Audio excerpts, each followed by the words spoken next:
গত ৫ আগস্ট ছাত্র জনতার গণ আন্দোলনের মুখে আওয়ামী সরকারের পতন হয়। দেশে গঠিত হয় অন্তর্বর্তী সরকার। এ অন্তর্বর্তী সরকারের ক্ষমতা গ্রহণের ১ মাসের মাথায় ৮ সেপ্টেম্বর রাষ্ট্র মেরামতের এখনই সময় শিরোনামে অন্তর্বর্তীকালীন সরকারের বস্ত্র ও পাট মন্ত্রণালয় এবং নৌ পরিবহন উপদেষ্টা সাবেক নির্বাচন কমিশনার এম সাখাওয়াত হোসেনের লেখা নিবন্ধ প্রকাশিত হয় প্রথম আলো পত্রিকায়। এ নিবন্ধে বাংলাদেশকে আধুনিক রাষ্ট্রে পরিণত করার প্রধান চ্যালেঞ্জ সহ রাজনৈতিক বিকেন্দ্রীকরণ, দ্বিকক্ষ বিশিষ্ট সংসদ, নির্বাচন ব্যবস্থা, রাজনৈতিক দল সম্পর্কিত আইন, পুলিশ কমিশন ও প্রশাসন এবং বিচারপতি নিয়োগ পর্ষদ সম্পর্কে আলোচনা করা হয়।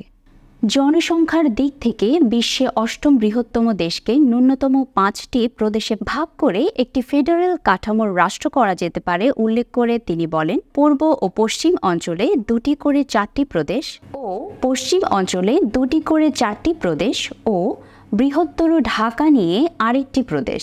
মেট্রোপলিটন ঢাকা কেন্দ্রশাসিত থাকবে। কেন্দ্রের হাতে প্রতিরক্ষা, পররাষ্ট্র, সীমান্ত ও সমুদ্র নিরাপত্তা ব্যবস্থাপনা, যোগাযোগ ও বৈদেশিক সাহায্য সহযোগিতার মতো বিষয়গুলোও থাকবে।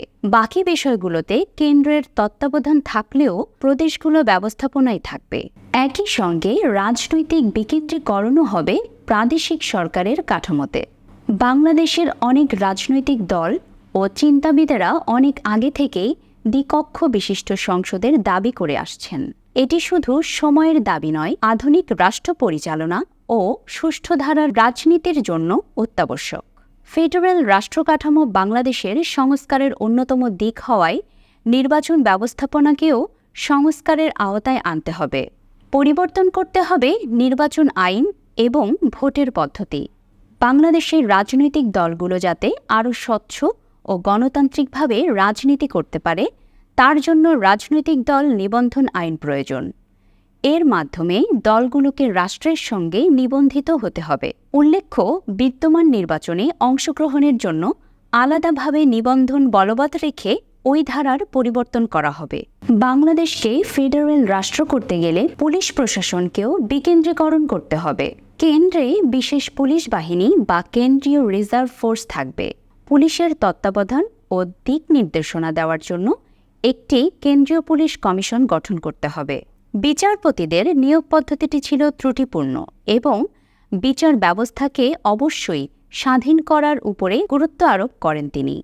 নিবন্ধ আলোচনা সম্পর্কে তিনি বলেন, রাষ্ট্র সংস্কারের কয়েকটি দিক আমি এই নিবন্ধে তুলে ধরলাম জনসাধারণের মতামত তৈরি করার জন্য।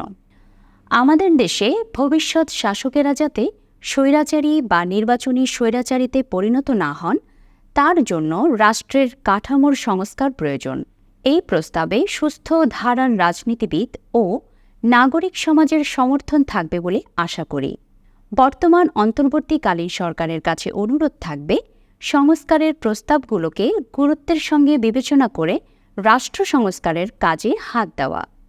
রাষ্ট্র সংস্কারের এখনই সময়। এই সুযোগের সদ্ব্যবহার করতে না পারলে ভবিষ্যতে দানবীয় সরকারের উত্থানের পথ ঠেকানো সম্ভব হবে না।